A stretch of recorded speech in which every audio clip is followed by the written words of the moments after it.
Hello, everybody. My name is Dimebot, and this is Rise of the Tomb Raider. This is the sequel to the 2013 reboot of the series, Tomb Raider. As if we didn't already have a game named Tomb Raider, but whatever. So, in this video, we're going to take a look at the game. We're going to look at the PC-specific options for the PC port, because it has been out for a while on Xbox One now. So if you don't wish to know about all the goodness in the options menu, and if that's the case, I don't understand why you're watching a PC gaming channel, but whatever, I'm going to put up a jump for you right now on the screen for when we get into actual gameplay. Those of you that want to see all the options and hear about the performance, stick around because here we go. So we're going to come to display and graphics last. Let's go ahead and take a look at gameplay. So you can turn vibration on or off for your controller, invert your Y-axis, change your aim sensitivity, change your difficulty mode. You can turn survival instinct beacons and glows on and off. This is basically detective vision from Batman. It'll kind of show you where to go. You can turn your online features off. You can put a broadcast frame up for spectating and streaming, and if you have a Razer Chroma device, you can change the chroma lighting. Audio and languages. Music volume slider, dialogue slider, sound effects slider, voiceover language, which you cannot change. You can change your text language, though. You can change it to French, you can change it to German, Italian, Spanish, Latin American. Subtitles on without color, on with color, and off. I'm going to leave them on without color for you guys. I would have wished for a master volume slider here, but I'm just nitpicking at this point. Mouse and keyboard. Completely rebindable controls along with alternates for everything. I love this. I have absolutely nothing to complain about here. Gamepad. You can see your gamepad controls. You can't rebind them. It's 2016, we can't rebind controllers. I don't understand why, but you can't, so boo. And Square Enix membership. This is some Square Enix link to your stuff. I'm going to have to blur that out right there, aren't I? Good job, Dime. Let's jump into display. So, you've got your brightness slider, full screen on or off, and exclusive full screen on or off. I'm not sure why they went with this. The regular full screen is a borderless, basically. They claim that this will allow you to get better in performance, and also that it makes switching to different programs more cumbersome, which that part's right. It has a pronounced tendency to crash. So yeah, it's more difficult to switch to different programs in exclusive.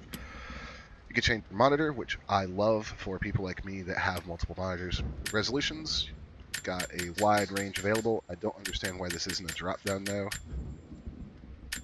Refresh rate, you can change that. VSync on or off, double buffered and triple buffered, and of course, anti-aliasing. You've got SMAA, SSAA 2, 4. I would leave this on SMAA. FXAA looks horrible, and honestly, for the performance hit that SSAA causes, it doesn't look that much better than SMAA. Also, I'm going to note for the purposes of this video, I am not running the SLI profile. I'm only using one GTX 980 because, well, most people don't have two GTX 980s. Graphics. Let's get into the real meat of it here. So you've got your presets. You've got custom. You've got lowest, low, medium, high, very high. You'll notice up here reloading textures. This game will stream textures on the fly as you change the settings. So that's a nice little touch. You can, of course, change your texture quality. Anisotropic filtering goes from 2x and trilinear all the way up to 16. Shadow quality, you can go to very high with it.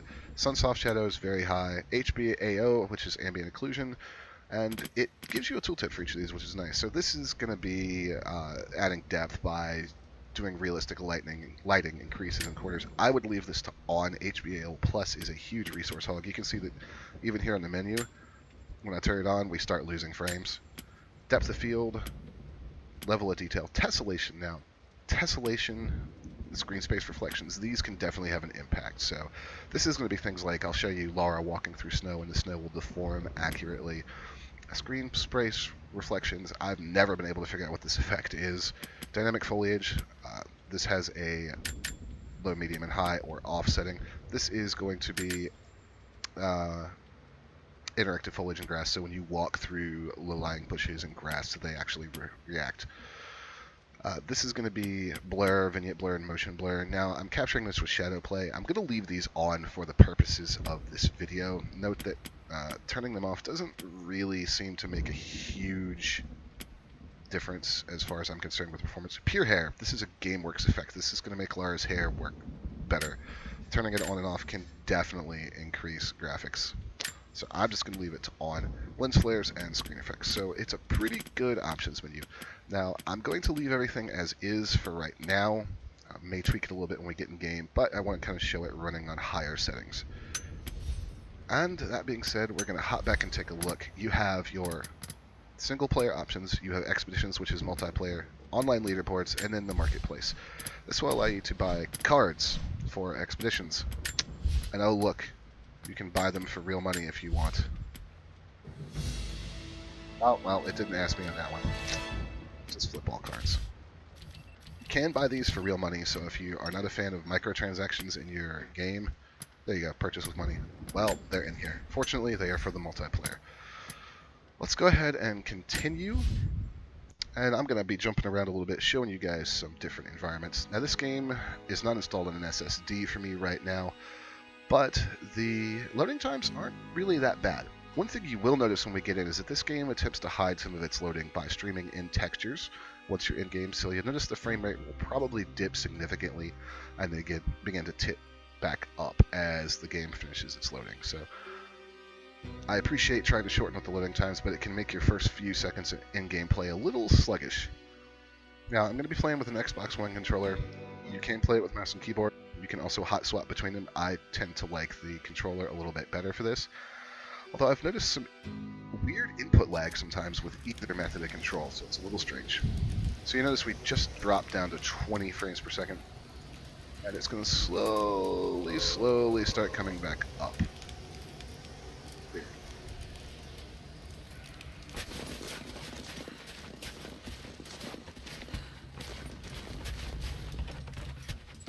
So we're staying at sub 30 right now, which is not good.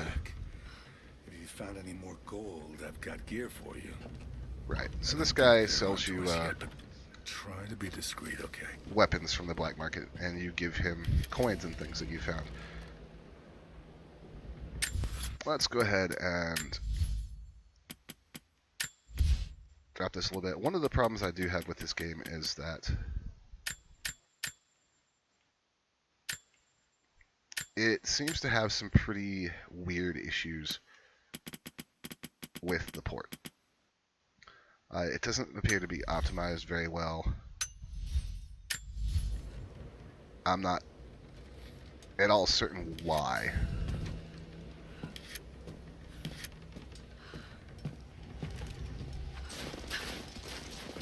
So, this outdoor area, you can get a nice sense of the scale of the game. All that over there, you can go climb on, you can go jump around, you can explore if you want to. There's an ancient coin cache nearby. You'll notice that the textures, the lighting, everything looks really nice in this game, and it has finally finished loading and is back up to a decent frame rate. Notice her hair blowing in the wind. This is the pure hair. Turning it off is a significant jump to your frame rate. And here is her Batman vision, as it were. So we need to head in this direction.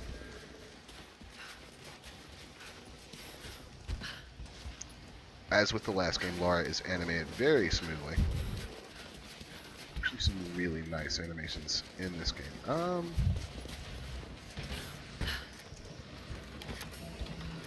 More Soviet propaganda. So you'll come across these old Russian or Greek or Mongol, lots of different ancient texts, and you can translate them, and translating them will often lead you to different little goodies, hidden caches, and it also lets you gain some experience. So it's always worth looking around and exploring. Crafting tool. So apparently we need a... Oh, what is this? Piston suppressor now. Apparently we need a combat knife at some point, but let's go ahead and climb up. Climb up here, Laura, please. There we go. So, what does this game do different than the last Tomb Raider? Not a ton, really. We'll show you the campfire when we get there, but that should look instantly familiar to anybody that played the last one. You're still going to be sneaking around, you're going to be scavenging for resources.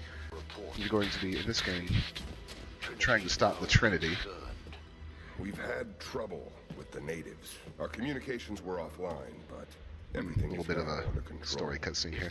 You're going to be scavenging for supplies, upgrading your weapons, upgrading your gear, and exploring tombs. You sent me for a reason. I was chosen for And this. in my opinion, the tombs are probably still the most fun part of the game. They're unique, they're interesting. We're getting a rifle to the face.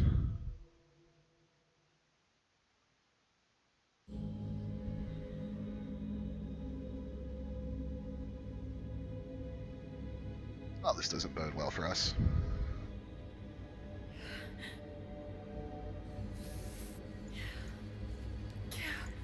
Lara, are you okay? The voice acting, as always, is top-notch. Hannah, what are you doing here? I don't know. You really feel connected with the characters. Constantine, and particularly the main villain, is actually really fun. What's happening, Lara? I'm scared. The plot's not amazing, but it's not so terrible sorry. either. It's fun. I didn't think they'd come after you.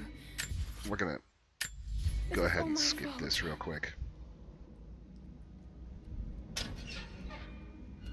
And we're gonna skip that. What do you know about them? A sect. Ancient and secretive. Yes, here indoors we've got a lot more, a lot From better what frame I've rate. seen, they're pretty far from holy.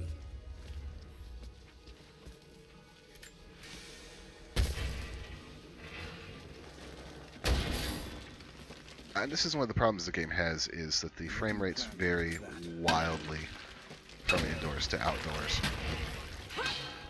They'd have heard that. All the more reason to get out of here.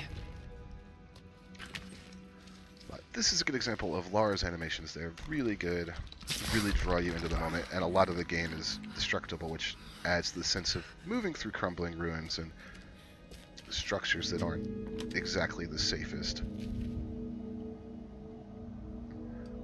Is there a way out? Now, No, it but I found something. is that a might be useful. semi-open world game, so there are open areas that you can explore. They're not fully open, though, in the sense that maybe a Metroidvania game would be. However, they are large enough to allow you to really get a feeling of being able to go around and discover new things and get off the beaten path and Careful. see some I things. don't want to attract attention.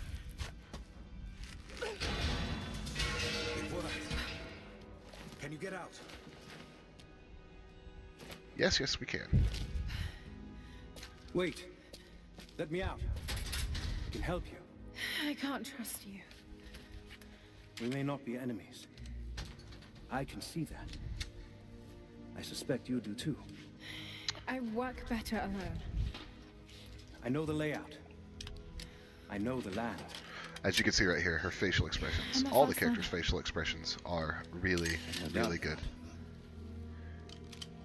Maybe I can offer you something more valuable.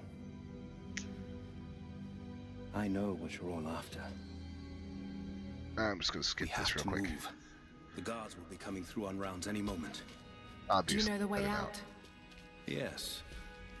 I've had some time to study this place. How long were you in the cell? Long enough to learn that Constantine won't stop until he's found what he's looking for. And here's a point that I find aggravating. The You'll divine notice that she source. keeps stopping. Is it here? Is because he hasn't moved on and the game wants Trust me to hear must this go both cutscene. ways, Lara.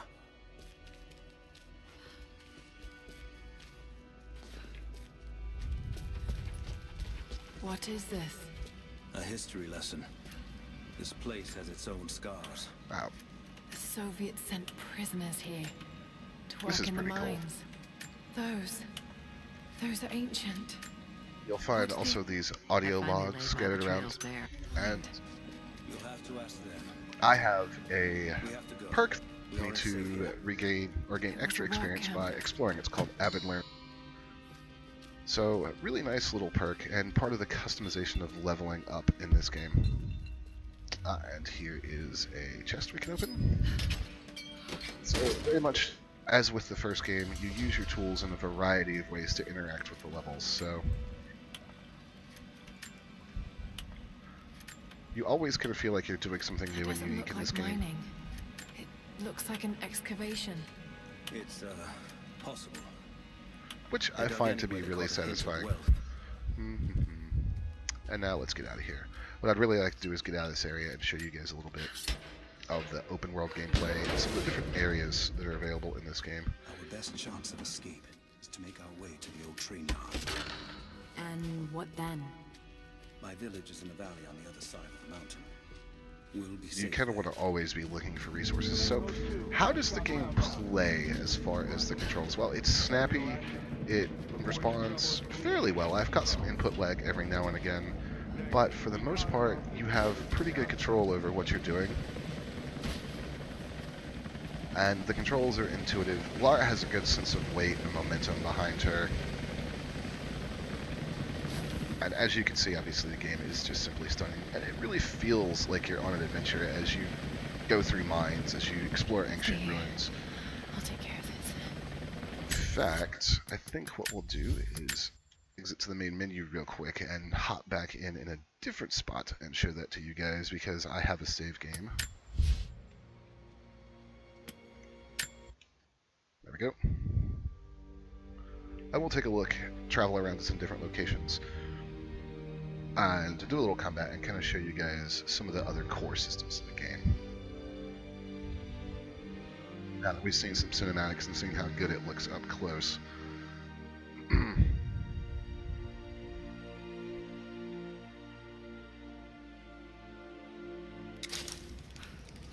But yeah, back out in the open. Let's actually look at the campfires.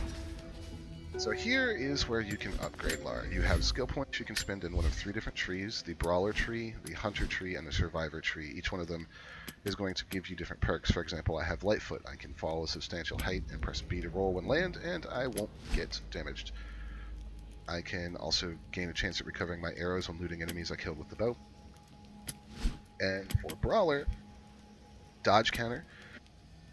And also, enemies killed while in stealth will automatically be looted for resources. So, this is very much not the old Lara where, first game where she's very upset about killing people. This is the hardened killing machine Lara.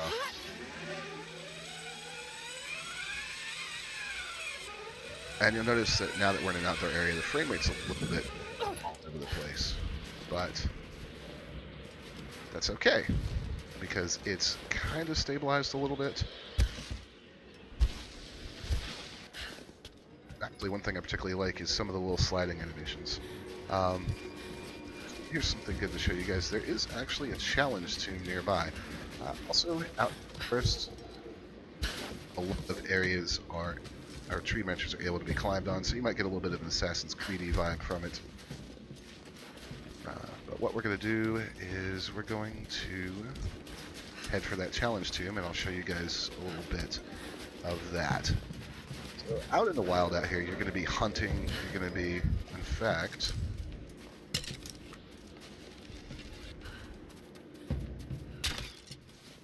you know what? You're getting on my nerves, dear. Have a poison arrow. Oh, you don't want to die to that either? Now, you can craft resources on the fly like I'm doing right here. I'm replacing that arrow, and as long as I have the mushrooms and other items, I can replace that poison arrow as well. So making sure you always have ample resources is key, because they're not only used for crafting arrows and things like that, they're also used to craft upgrades to your equipment, such as the ability to a knock, which will allow me to hold my arrows back longer.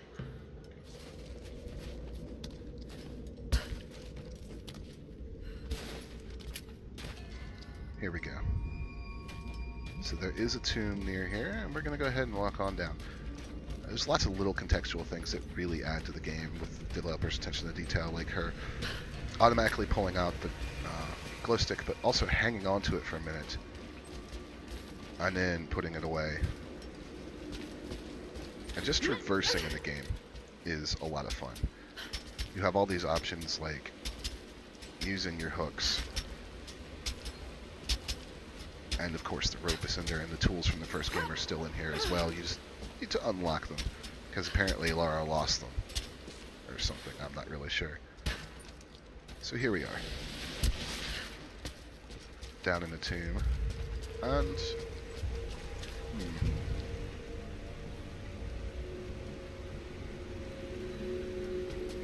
That looks painful. Can we just drop down?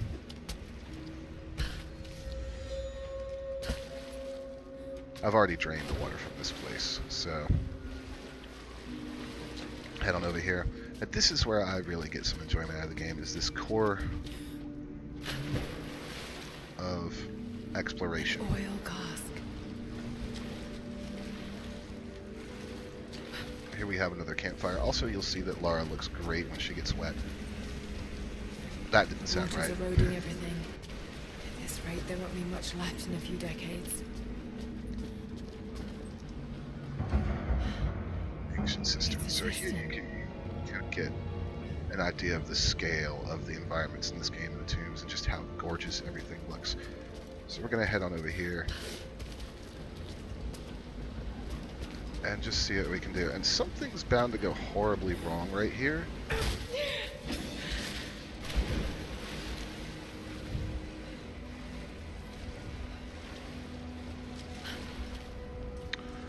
But these provide a great bit of little puzzling fun there, as they were in the first game.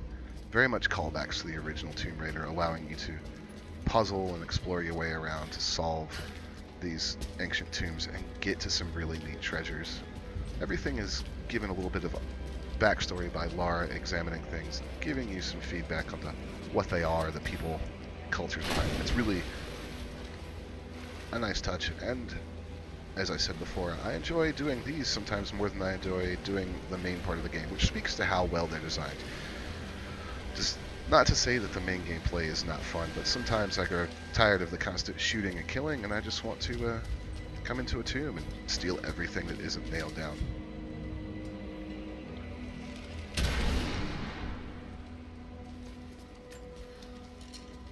Well, that didn't do very much, now did it?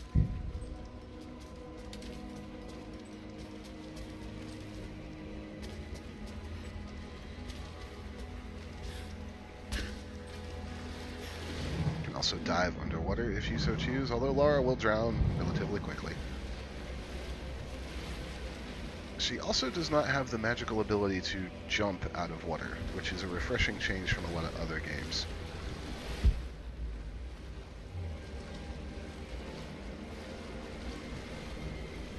So yeah, very much enjoy the tombs. Let's go ahead and climb on out of here. So you guys might be asking yourself at this point, there's a little bit of performance issues. It's a gorgeous game. Is it worth buying? Yeah, it is worth buying. Just be aware that there may be some patches coming out to kind of help with some of this stuff, and that the performance is not always that incredible. However, it seems to be finding the balance between what your hardware can support and what the game wants to do. It is a resource hog. It's a huge VRAM hog.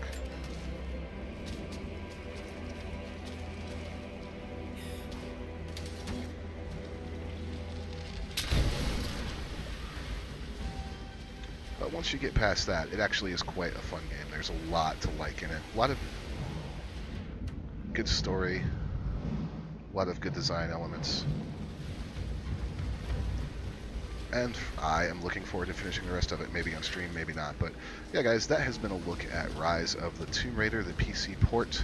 Hope you guys enjoyed. Hit the subscribe button. My name is Dimebot, and I will see you next time as soon as I finish looting this ancient and no doubt filled with priceless and irreplaceable values tomb. Because I'm a jerk bot, and it's what I do.